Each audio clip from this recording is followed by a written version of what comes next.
न कलौ पुनन्ति ते। जो क्रोध में जल रहा हो, भैया ध्यान दीजिएगा, जो बहुत क्रोधी हो, बहुत कामी हो, बहुत पापी हो, सदा दुराचार में ही रत हो, उसका भी उद्धार हो जाता है इस भागवत रूपी अमृत कथा का पान करके। तो बोले ऐसा एक मैं आपको इतिहास सुना रहा हूँ कि जिसका कल्याण हुआ है।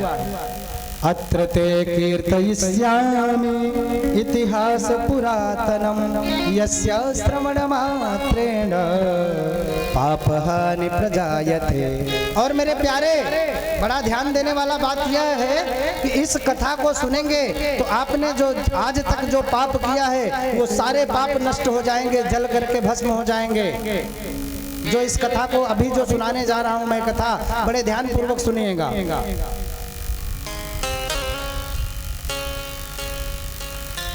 आज तुंगभद्रा नदी के तट पर एक आत्मदेव नामक पंडित जी रहते थे। तुंगभद्रा क्या है जानते हैं?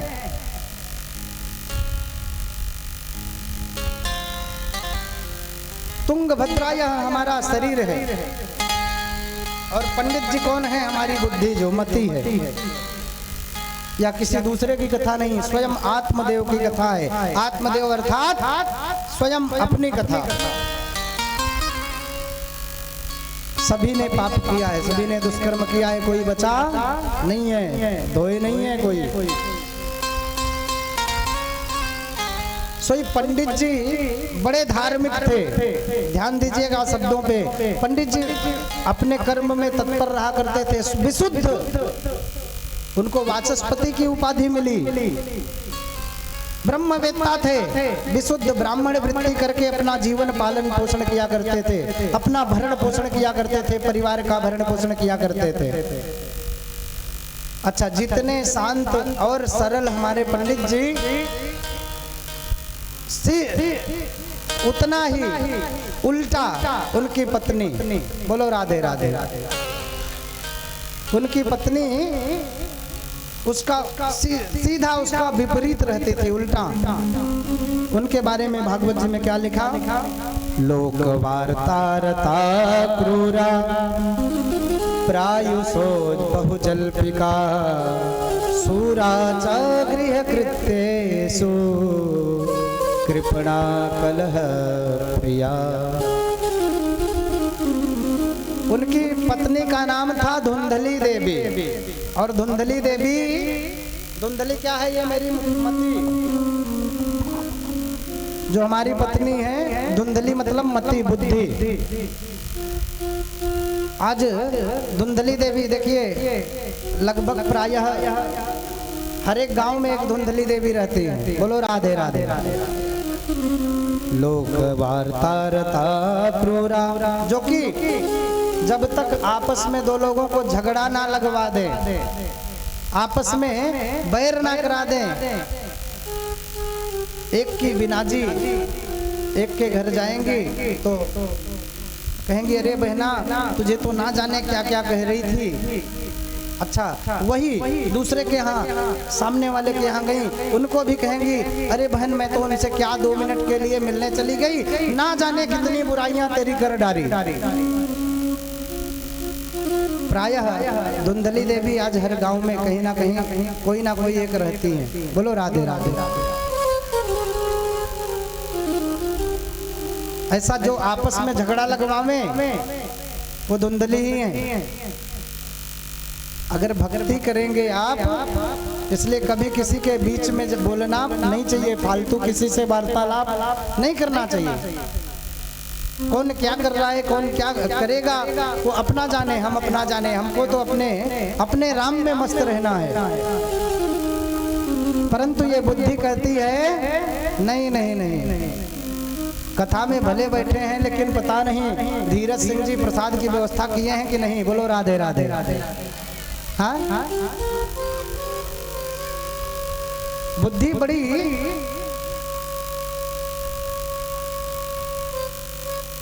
कठिन है हमारे सामने। तो धुंधली देवी सीधा उसके उल्टा, लोक वार्ता रता क्रूरा प्राहिसो बहु जल्पिका सूरा च गृहकृत्येषु। अच्छा, बगल वाले से लड़ाई हो जाए तो उनसे जीत करके कोई जा नहीं सकता है। सूरा च गृहकृत्येषु, लड़ने के लिए उनके पास बहुत दम है, जीत जाएंगे और से लड़ करके। घर का काम करना होगा ना तो बहू के पास जाएंगी, अरे बहू मेरा तो बहुत पाँव दर्द कर रहा है, गांठ मालिश कर देती थोड़ा सा तो ठीक। काम नहीं करना पड़े उनको एक भी। अब बहू आई है बेचारी, कल की आई बहू आज घर में भोजन भी बनाए और घर के बाहर झाड़ू भी लगाए, गोबर भी उठाए, गैया को खिलाए। जो क्रूरा होती है ना, धुंधली होती हैं, वो ऐसे ही होती है कि जब काम करना पड़े तो उनके गांठ में दर्द हो जाता है। और खाने के लिए तो 10-10, 20-20 रोटियां एक साथ में। बोलो राधे राधे। और लड़ने के लिए कह दो तो उनके लिए का समझे है या हमके। बोलो राधे राधे। वो लड़ने के लिए इतनी तेज आतुर रहती हैं। प्रायः जो सरल व्यक्ति होते हैं ना, वो झगड़े से बचते हैं, सोचते हैं कि जाने दो, इनकी मति खराब है तो मैं भी अपनी मति क्यों खराब कर लूं। कोई किसी से कमजोर नहीं होता। तो जितने सरल और सीधे पंडित जी, शीघ्र उसका उल्टा उनकी पत्नी धुंधली देवी। दोनों दंपति बड़े सुखी जीवन यापन करते थे, लेकिन पंडित जी को एक ही कष्ट था, क्या कि उनको कोई पुत्र नहीं था। एक दिन पंडित जी अपने पितरों को, अभी पितृपक्ष चल रहा है ना, पितृपक्ष में सभी को अपने पितरों को जल देना चाहिए। और भागवत कथा सुनने को मिल गई, ये तो समझ लो परम सौभाग्य है। पितरों को जल देने के बाद अगर भागवत कथा सुनने को मिल गई, ये तो परम सौभाग्य की प्राप्ति हो गई। सीधे हमारे पितर जो भी यहाँ वहाँ भटक रहे होंगे, वो जल लेकर के और कथा का रसपान करके जो अतृप्त हैं वो सब तृप्त हो जाएंगे। अतः सभी लोग स्नान करने के बाद, जैसे ही हमारी व्यवस्था बनती है, नहाने के तुरंत बाद अपने पितरों को जल जरूर देना। पितरों में सिर्फ अपने पिता नहीं है, पिता, दादा, परदादा, 3 पीढ़ी। और माता, अगर माता जीवित है तो उनका नाम नहीं लेंगे, नहीं है तो उनका भी नाम लेंगे। माता, प्रमाता और वृद्ध प्रमाता, 3 पीढ़ी। इस प्रकार से उनको तिल और जल लेकर के दक्षिण मुख होकर के उनका नाम लेकर के एक एक अंजलि भर के जल देना चाहिए। उसी प्रकार से आज पंडित जी जल दे रहे थे तो उनके आंखों से आंसू गिरने लगे कि बताओ, मैं तो जल दे रहा हूँ अपने पितरों को, मगर मेरे बाद जल देने वाला तो कोई मेरा है ही नहीं, मैं कैसे तृप्त होऊंगा।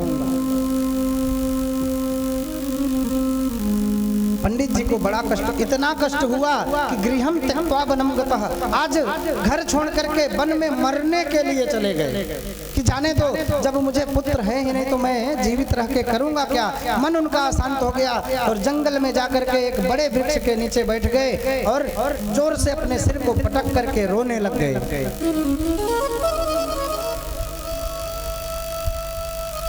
वहां पर उनको बड़ा कष्ट हो रहा है आज कि मुझे पुत्र क्यों नहीं है।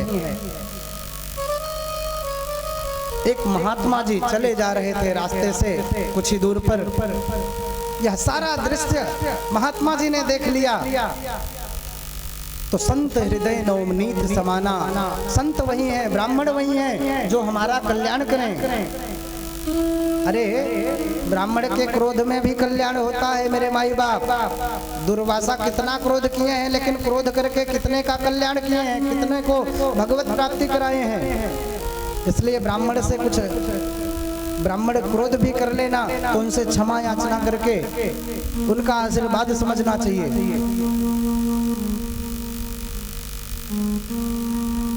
आज महात्मा जी वहां उनके पास जाकर के पूछते हैं, कथम रोदसी विप्रत्वम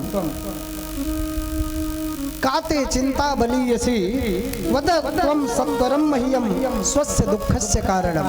हे महात्मन, क्यों रो रहे हो? अपने दुख का कारण बताओ मुझे। अरे आप तो पंडित जी हो, और पंडित जी होकर के इतने दुखी क्यों हो? सोई आत्मदेव ने बताया, किं ब्रवीमि लिखे दुःखं सर्वपूर्व पापेन संचितं मदीया पूर्वजास्तोयं कवोष्णमुपभंजते। क्या कहूँ मैं, क्या बताऊँ आपको? पूर्व में मैंने इतना पाप किया है, इतना दुष्कर्म किया है कि मेरे समस्त पुण्य खत्म हो गए हैं, और उन्हीं पापों के कारण मुझे कोई पुत्र संतान नहीं है।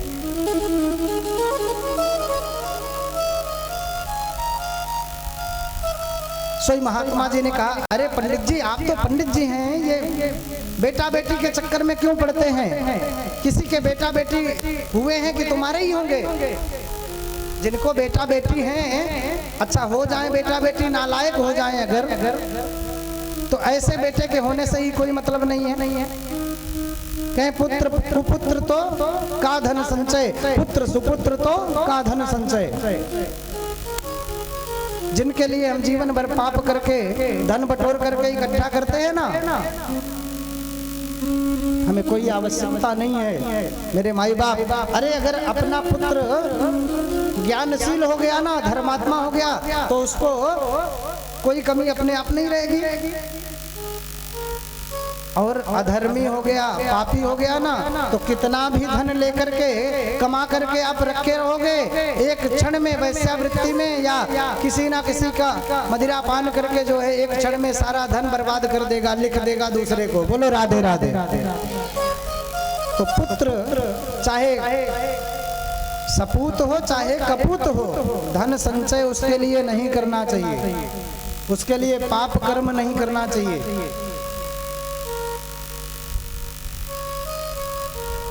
आज आत्मदेव कह रहे हैं कि ऐसा है, आत्मदेव को समझा रहे हैं महात्मन कि आप तो क्यों बेटा बेटी के चक्कर में पड़े हो? मैं ज्योतिषी हूँ और आपकी रेखा माथे की रेखा देख करके मुझे पता चला है कि इस जन्म में तो क्या अगले 7 जन्मों तक आपको कोई संतान की प्राप्ति नहीं होने वाली है। जैसे ही पंडित जी ने सुना कि अगले 7 जन्म तक हमको कोई संतान नहीं है, सो और जोर से उसी वृक्ष की जड़ पर अपना मस्तक पटका और बोला, महाराज अब तो मुझे मर जाने दो, मैं जीवित रह करके अब क्या करूंगा। महात्मा सोचे, रे बाप मैं तो सोचा था कि पंडित जी हैं, इनको भगवान की प्राप्ति का मार्ग खोज रहे होंगे, चलो मंत्र दे देता हूँ। लेकिन यहाँ आने पर तो देख रहा हूँ कि बेटा बेटी के चक्कर में क्रांति और मची है इनके मन में। बोलो राधे राधे। पंडित जी ने कहा, पंडित जी से कहते हैं आत्मदेव जी महात्मा जी से कि हे महात्मन, अगर आप बता सकते हो कि 7 जन्म तक मुझे बेटा बेटी कुछ नहीं है, तो आप मुझे बेटा बेटी दे भी सकते हो, क्योंकि महात्माओं के आशीर्वाद में बहुत ही ताकत है। अतः मेरे ऊपर कृपा करिए, अब आप आशीर्वाद स्वरूप में मुझे पुत्र दीजिए, नहीं तो अब की बार इतनी जोर से अपना सिर पटकूंगा कि आपके सामने यहीं मर जाऊंगा तड़प तड़प के, और आपको ब्रह्म हत्या का दोष लगेगा, पाप लगेगा।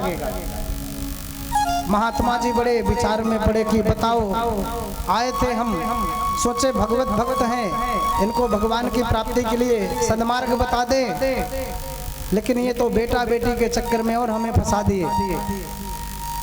सोई महात्मा जी ने कहा, आप चिंता मत करिए, अपनी झोली से एक फल निकाला और फल निकाल के आज आत्मदेव को देते हैं कि जाओ इस फल को अपनी पत्नी को दे देना और उनको खिला देना। खिलाने के बाद थोड़े बहुत नियम हैं, भूमि पर शयन करना, जमीन पर सोना और किसी से कोई क्रूर वार्ता मत करना, किसी को कष्ट मत देना, किसी को अपशब्द मत बोलना, कोई आपको कुछ कह भी दे तो सुन लेना। पंडित जी ने कहा महाराज बहुत बहुत बहुत कितना पंडित जी प्रसन्न होकर के अपने घर में आते हैं। अरे सुनती हो, बड़े प्रसन्न चित्त होकर के धुंधली देवी को बुलाते हैं। धुंधली देवी किसी कार्य में व्यस्त हैं। सोई धुंधली जी ने 3-4 बार बुलाए। अरे सुनो तो। धुंधली देवी कहती हैं अरे क्या हीरा जवाहरात लेकर आए हैं, इतनी जोर जोर से चिल्ला रहे हैं आप। उनकी तो भाषा ही वही है। ऐसी भाषा पति से, ऐसी भाषा में कभी बात नहीं करनी चाहिए। बड़े ही प्रेम से, अगर वो कोई कटु शब्द भी बोल रहे हैं ना तो भी उनसे प्रेम से बात करिए, वो अपने आप शांत हो जाएंगे। लेकिन आज धुंधली देवी कह रही हैं क्या बड़ा हीरा जवाहरात लाए तो सीधा ही होंगे ना। सोई कहे अरे नहीं, आ जाओ। बुलाया और उनको उस फल को दिया। फल देकर के कहा कि इस फल को खाओगी, इदम भक्षय, इस फल को खाओगी तो अवश्य ही हमें पुत्र रत्न की प्राप्ति होगी। यह साधारण फल नहीं है, यह तो महात्मा जी का दिया हुआ आशीर्वाद रूप प्रसाद है। इदम भक्षय पत्न्या त्वं ततः पुत्रो भविष्यति, इस फल को तुम खाओगी तो अवश्य ही मुझे पुत्र हो जाएगा। सोई आज कहती क्या है, ऐसा है ठीक है आप रख दीजिए, मैं अभी स्नान इत्यादि करके तब खाऊंगी ताकि इसका और भी अच्छा प्रभाव पड़े। ऐसा समझा दिया, खाया नहीं फल को। मन में लेकर के विचार कर रही थी कि इस फल को खाऊं या ना खाऊं, तब तक एक बगल की एक पड़ोसन आ गई। पड़ोसन को देखा तो कहा अरे बहना अच्छा किया तूने आ गई। ये देखो मेरे स्वामी जी फल लाए हैं और कहते हैं कि फल खा करके गर्भ रहेगा और मुझे पुत्र होगा।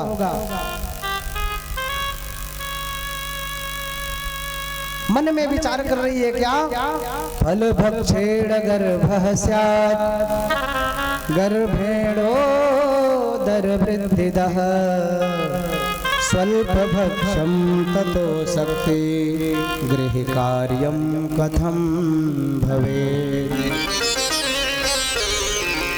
मन में सोच रही थी कि अगर इस फल को मैंने खा लिया, बोलो राधे राधे, अगर इस फल को मैंने खा लिया तो मेरा गर्भ रह जाएगा, और अगर गर्भ रह गया मेरा तो भोजन मेरा कम हो जाएगा। जो मैं एक ही बार में 10-20 रोटी खा लेती हूँ, 2-4 रोटी खा पाऊंगी, और अगर मेरा भोजन कम हो गया तो मेरी शक्ति भी कम हो जाएगी, तो मैं पड़ोसन से लड़ूंगी कैसे, और उससे हार जाऊंगी, वो बहुत मारेगी मुझे। बोलो राधे राधे राधे। फल भक्षेण गर्भः स्यात् गर्भेणोदर वृद्धिदः स्वल्प भक्षं ततो शक्तिर गृह कार्यं कथं भवेत्। तो पड़ोसन जो है ना, पड़ोसन कहती है अरे बहना तू चिंता क्यों करती है, फल खा ले, ये तो ब्राह्मण का प्रसाद है, महात्मा का प्रसाद है, और तू घर के कामों की चिंता क्यों करती है। बुला लेना अपनी ननद को। वैसे भी जब गर्भ में शिशु रहते हैं, बालक रहते हैं, तो अपनी ननद को बुलाती है ना सेवा करने के लिए। बोलो राधे राधे।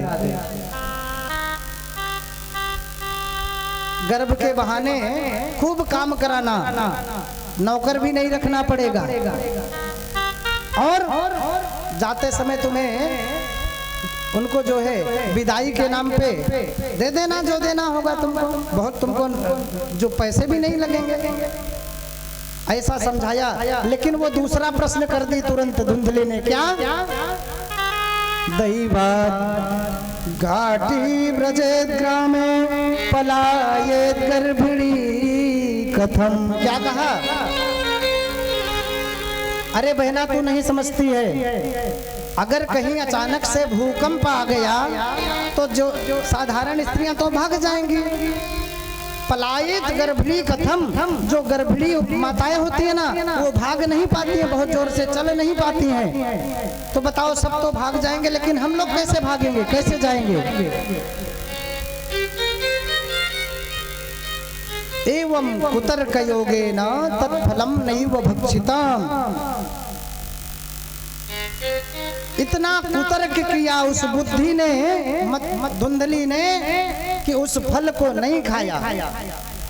कुछ देर तक पड़ोसन ने समझाया, फिर जब समझ गई कि ये समझने वाली नहीं है तो वो स्वयं अपने आप को समझा ले कि जाने दो, खाओ या ना खाओ मेरा क्या जाता है, मैं तो चली अपने घर को। बोलो राधे राधे।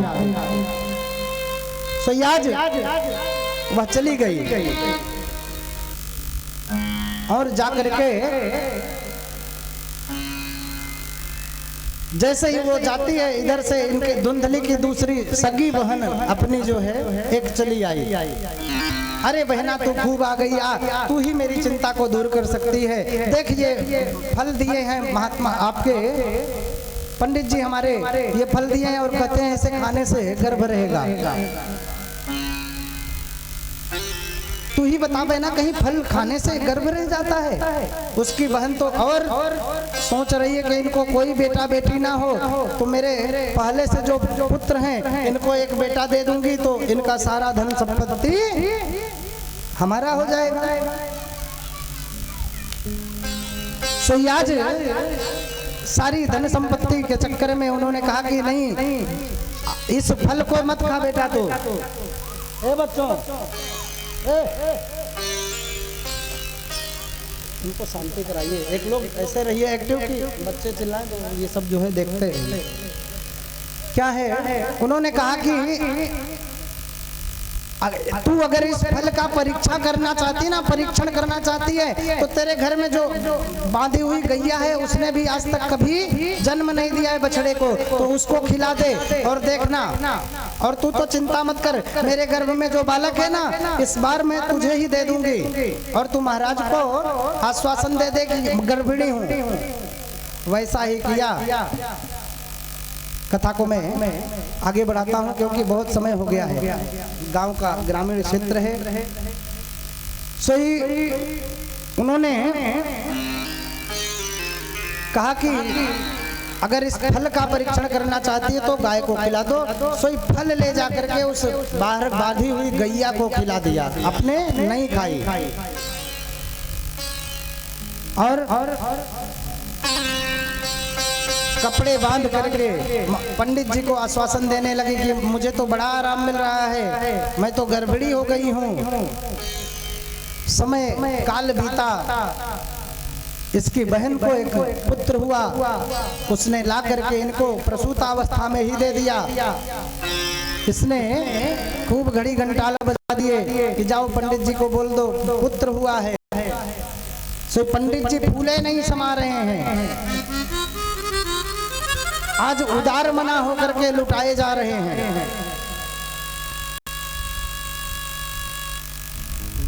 उदार मना होकर के लुटाए जा रहे हैं धन संपदा।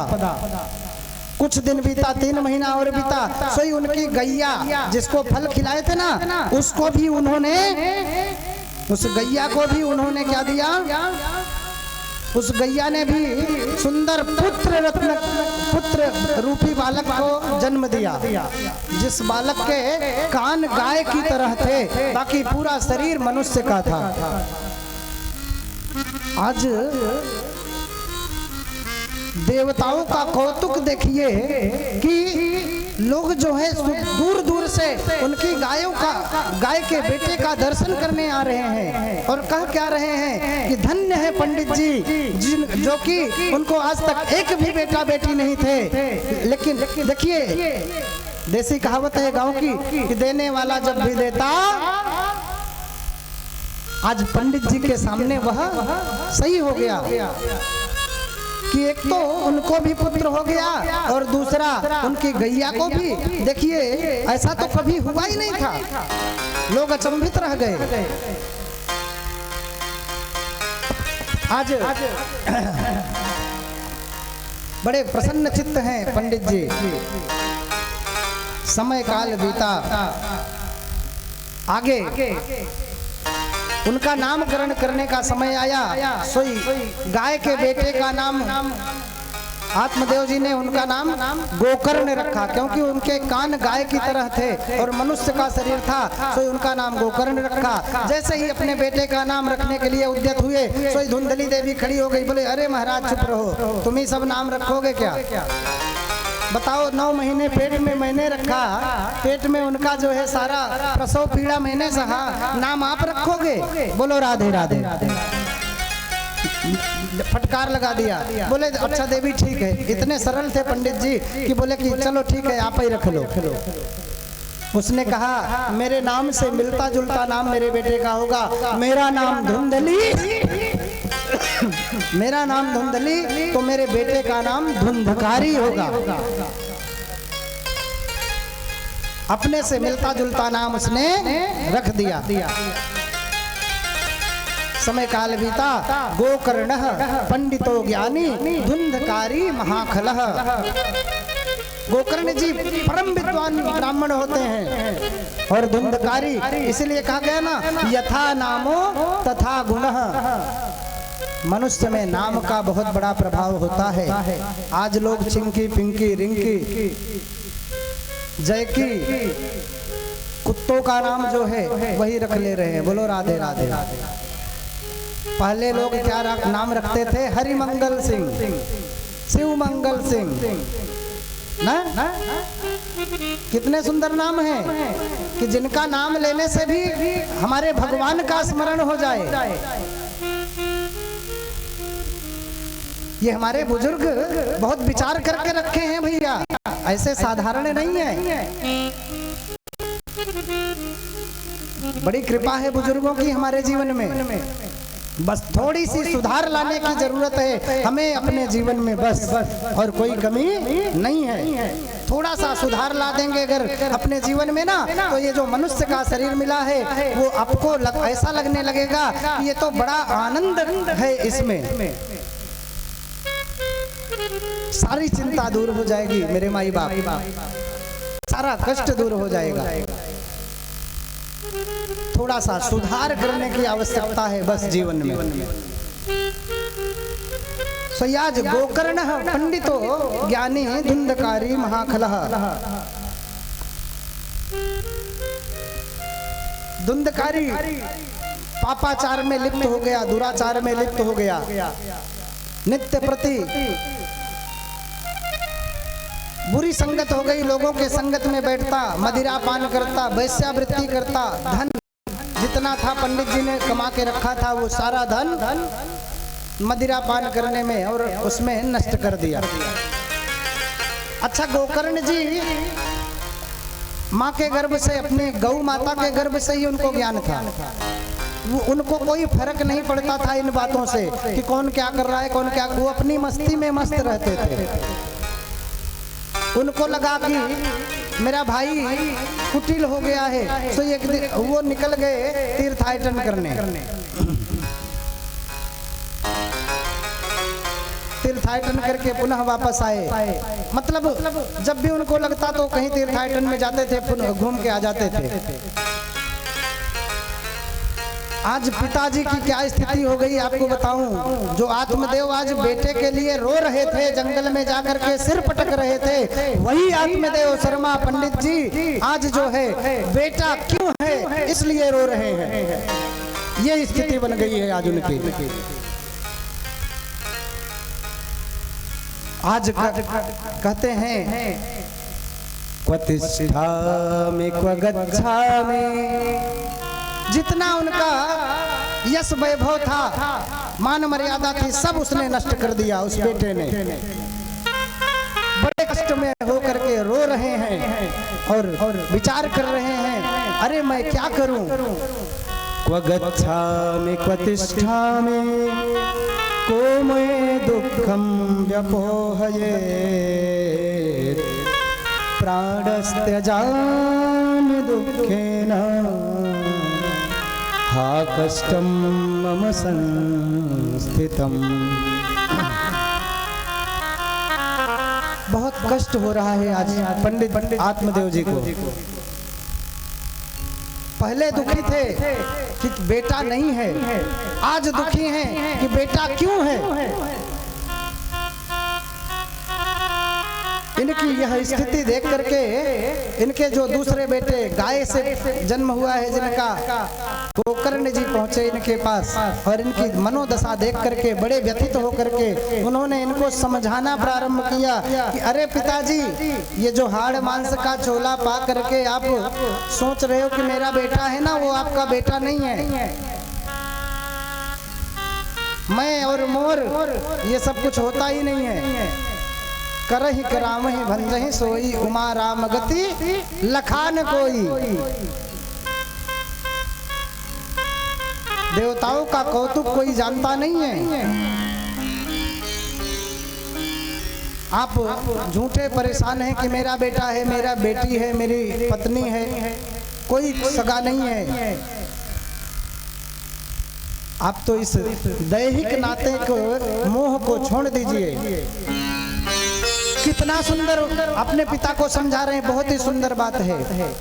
नचेन्द्रस्य सुखम किंचित न सुखम चक्रवर्तिनः सुखमस्ते विरक्तस्य मुनिरेकान्तवासिनः। क्या समझाए? अरे हे पिताजी, आप क्यों बेटा बेटी के चक्कर में पड़े हो? ये तो आपको बहुत पहले समझ जाना चाहिए कि जीवन में कोई बेटा बेटी, कोई पिता माता, कुछ ये सब दैहिक नाते हैं। इससे आपको मात्र और मात्र कष्ट मिलने वाला है। आप विचार करिए, बड़ा बहुत आपका प्रिय बेटा हो, बहुत सुंदर बेटा हो, आपका मोह उस बेटे में बहुत ज्यादा हो गया हो और वो बेटा, आप सोते रहिए, उसको सांप आकर के काट ले और वो बेटा मर जाए, आपकी आत्मा तो ऐसे ही फट जाएगी। कष्ट है कि नहीं? लेकिन ये जो मेरी माया है ना, ये माया हमारी मोह में हमको लपेट के रखती है। मम, भगवान कहते हैं मम माया दुरत्तया, ये त्यागने के लिए है। माया, मेरा जो मोह है, इसको छोड़िए और मेरे पास आइए। लेकिन भगवान को कोई नहीं बचता है, सब जो है माया को ही बचते हैं। माया को सब कोई भजे, माधव भजे न कोई। एक बार माधव भजे सो माया चेरी होय। इसलिए कहता हूं पिताजी, अब तो आपको ज्ञान हो जाना चाहिए। अरे आप सोचते हैं कि आपसे ज्यादा सुखी हैं धीरज जी, हमसे ज्यादा सुखी हैं। मेरे मन में तो यही आता है, धीरज जी सुखी हैं। धीरज जी सोच रहे होंगे महाराज को कोई नून फिटकरी लगना नहीं है, बैठ के बढ़िया व्यासपीठ पे, व्यास गद्दी पे बैठ के कथा सुना दे रहे हैं, तो बड़े धनवान होंगे। लेकिन ऐसा नहीं है। आपके दुख आपको परेशान किए हैं, हमारे दुख हमको परेशान किए हैं। ये संसार दुखालय है, किसी को परेशान नहीं, कोई यहाँ पर सुखी नहीं है। सुखी हम जरूर होते हैं, ऐसा नहीं है कि सुखी मैं नहीं हूँ। मुझे तो परम आनंद की प्राप्ति होती है। कब? जब मैं भगवान के गुणानुवाद का चिंतन करने लगता हूँ और उनका गान करने लगता हूँ, आप लोगों को ऐसे बैठा करके सुंदर सुंदर कथाएं सुनाने लगता हूँ, तो इस मेरे चित्त को बड़ी परम शांति मिलती है। और मुझे इससे बढ़ करके कोई धन वैभव की कोई इच्छा नहीं है। भगवान मुझे कोई धन वैभव ना दे, जीवन भर अपना दास बना करके मुझसे ऐसे ही कथाओं पे कथाएं करवाते रहें। मैं भगवान की कथा लोगों को सुनाता रहूं, भगवान का गुणगान लोगों को सुनाता रहूं, इससे बढ़ करके मुझे कोई वैभव की इच्छा नहीं है। इसलिए मुझे परम सुख है इसी में। दीन कहे धनवान सुखी, धनवान कहे सुख राजा को भारी, राजा कहे महाराजा सुखी, महाराजा कहे सुख इंद्र को भारी। इंद्र कहे चतुरानन को सुख, चतुरानन कहे चारों वेद विचारी। तुलसीदास विचार कहे हरि भजन बिना सब जीव दुखारी। मेरे माई बाप, यही तो मैं समझाना चाहता हूँ। यहाँ वहाँ के चक्कर में जब तक पड़े रहेंगे ना, तब तक अनेक भूत प्रेत आपको सताते रहेंगे, काम क्रोध सताते रहेंगे, लोभ मोह सताते रहेंगे, मद मात्सर्य सताते रहेंगे। परंतु जिस दिन आप जो है इस देहा शक्ति को छोड़ करके हमारे भगवान की शरण में आ जाएंगे, तो आपके मन में भक्ति उत्पन्न हो जाएगी। फिर कोई भी सारे दुख आपके अपने आप दूर हो जाएंगे। संसार एक यात्रा है, जीवन एक यात्रा है। देखिए, समझाना आज बहुत आवश्यक है, क्योंकि प्रथम दिवस है। आप नहीं जानेंगे तो जाने बिनु न होई प्रतीति, बिनु प्रतीति होई नहीं प्रीति। कथा में आपका मन लगना चाहिए, इसलिए आज की जितनी कथाएं मैं सुनाऊंगा अवश्य। बस थोड़े ही क्षण में हम आरती करेंगे, 8 बजे कर लेंगे, 7:45 हो रहा है। तो उन्होंने क्या कहा कि पंडित जी ने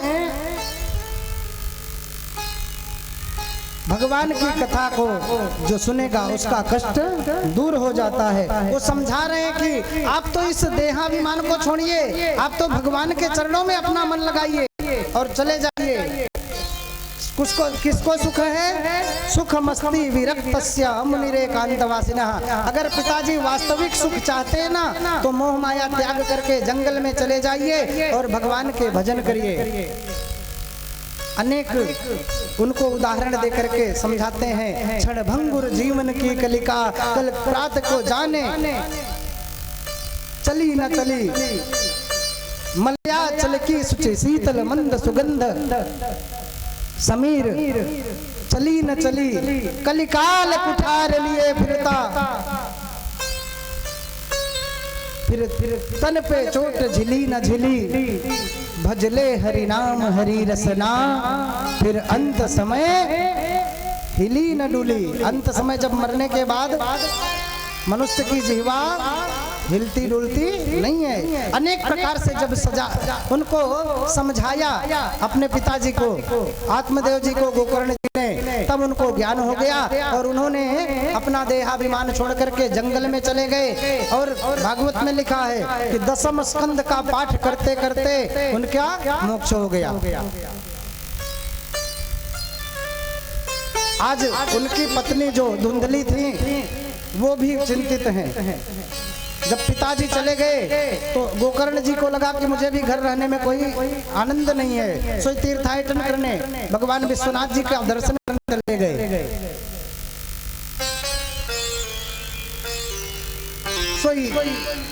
अब उसकी माताजी और वह धुंधकारी मैया को कहता है जल्दी से बता दे धन छुपा कर कहाँ रखी है। पिताजी जाते समय तुझे बता के गए होंगे कि धन कहाँ पे रखे हूँ।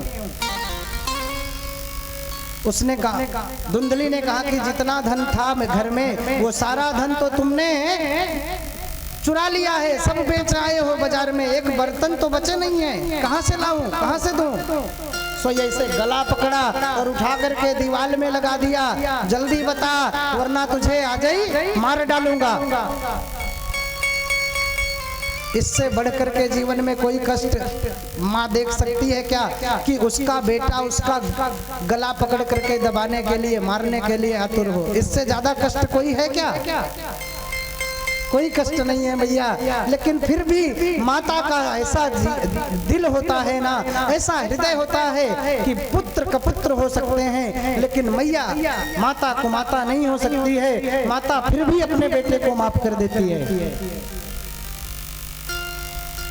आज वह धुंधकारी अपनी माँ का गला दबा करके दीवार में लटकाया और बोला, बता जल्दी से धन छुपा कर कहाँ रखी है, नहीं तो आज ही मार डालूंगा।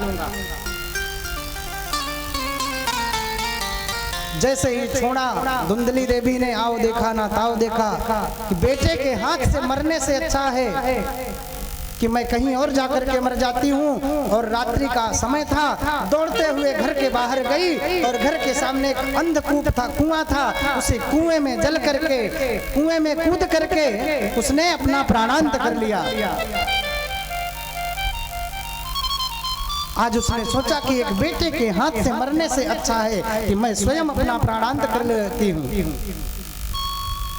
आज जाकर के उसने अपना प्राणांत कर लिया। वहां पर कूपे पातः कृतौ रात्रौ तेन सानिधनं गतः, अंधकूप में गिर करके उसका मृत्यु हो गया। अब धुंधकारी अकेले राज भोग रहा है पूरे घर में, पूरे महल में अकेले ही पड़ा है। बोलो राधे राधे।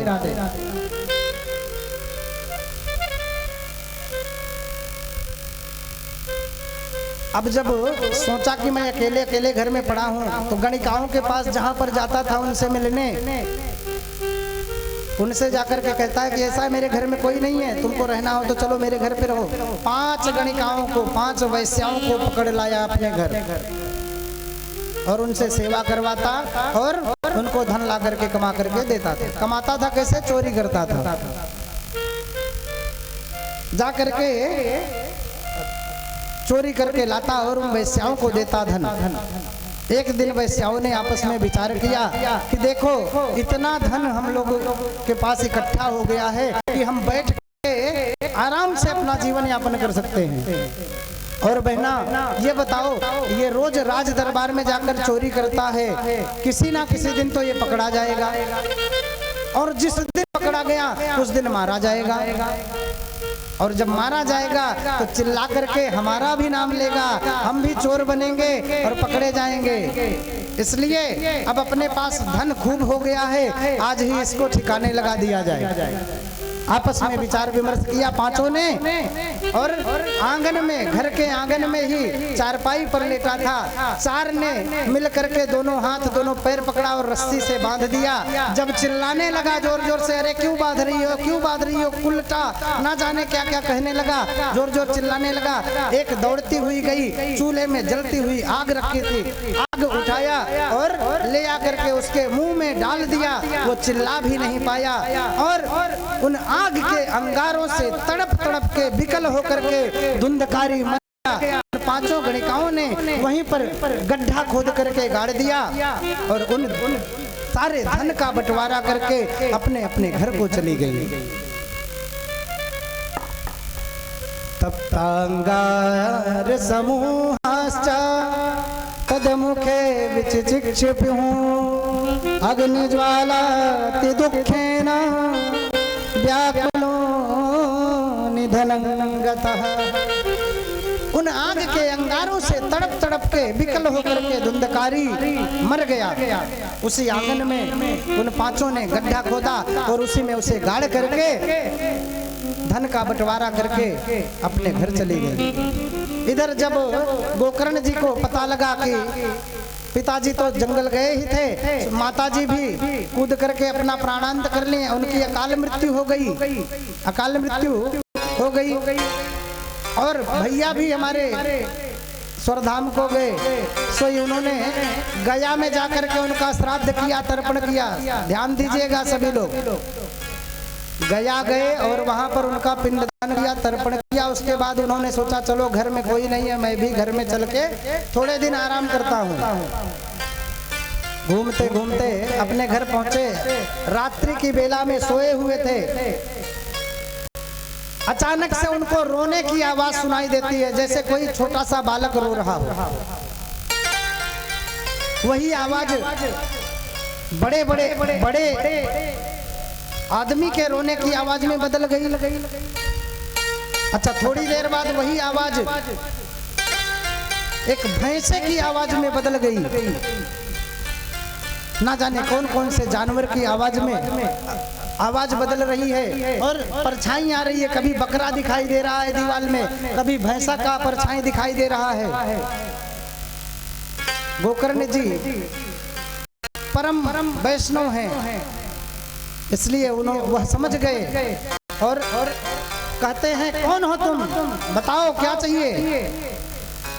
वह बार बार रोए जा रही है प्रेतात्मा, लेकिन बता नहीं पा रही है कुछ। सो गोकर्ण जी ने जल लिया हाथ में अपने और जल लेकर के दीवार पे अभिमंत्रित किया। ये लिखा हुआ है, मैं अपने से जोड़ के एक भी शब्द नहीं बताऊंगा। ये भागवत जी है, ये झूठा नहीं है। उन्होंने जल लिया और जल लिख करके अभिमंत्रित किया, दीवार पर मारा। सोई उस प्रेत आत्मा को बोलने की वाक शक्ति मिल गई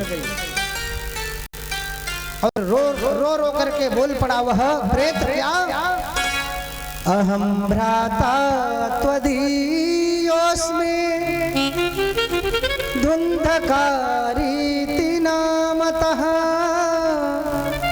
स्वकीयेनैव दोषेण ब्रह्मत्वं नासितं मया। अरे भैया मैं आपका भाई हूँ, धुंधकारी हूँ। अरे क्या बताऊं कितना पाप किया है मैंने, इतने पाप किए कि 1000 वर्ष के लिए प्रेत बना बैठा हूँ भैया। 1000 वर्ष के लिए। अच्छा बोले क्यों? जब हमको पता लगा कि आपकी भी मृत्यु हो गई, मैया की भी मृत्यु हो गई, तो मैं गया में जाकर के श्राद्ध किया, तर्पण किया, फिर भी तुम्हारी मुक्ति क्यों नहीं हुई? सोचने वाली बात है ना। कि पंडित जी कहते हैं गया में जाओ, श्राद्ध करो, तर्पण करो। अवश्य जाना चाहिए, श्राद्ध करना चाहिए, तर्पण करना चाहिए। उससे जानते हैं हमारे कौन से पितृ तृप्त होते हैं? जो स्वर्ग लोक में है। स्वर्ग लोक से जब हम उनके निमित्त श्राद्ध करते हैं, तर्पण करते हैं, तो वो हमें आशीर्वाद देते हैं, पुत्रवान भव, कीर्तिवान भव। लेकिन जो प्रेत यहाँ पर बैठे हैं ना, उनकी मुक्ति नहीं होती है। उनके मुक्ति का तो एक ही मात्र साधन है, श्रीमद् भागवत। उन्होंने क्या कहा कि जब हमें पता चला तो मैं गया जाकर श्राद्ध किया, तर्पण किया, फिर भी आपकी मुक्ति क्यों नहीं हुई? तो क्या कहता है वह प्रेत? ध्यान दीजिएगा शब्दों पे। गया श्राद्ध सतेनापि मुक्तिर्मे न भविष्यति। अरे भैया एक बार नहीं अपितु 100 बार जाकर के गया में श्राद्ध करोगे, तर्पण करोगे, तो भी मेरी मुक्ति होने वाली नहीं है, क्योंकि मैं 1 नंबर का प्रेत हूँ। बहुत पाप किया हूँ, इतना मेरे जैसा पाप करने वाला धरती पर दूसरा ब्राह्मण कुल में नहीं है। इतना पाप मैंने किया। आज तो कहते हैं ठीक है, अभी तो तुम जाओ, मुझे विश्राम करने दो। मैं प्रातः काल होते ही, मेरे पास तो नहीं है कोई उपाय, परंतु मैं प्रातः काल होते ही अपने गुरु सूर्य भगवान से आपके उद्धार का, मोक्ष का साधन पूछूंगा। उन्होंने बताया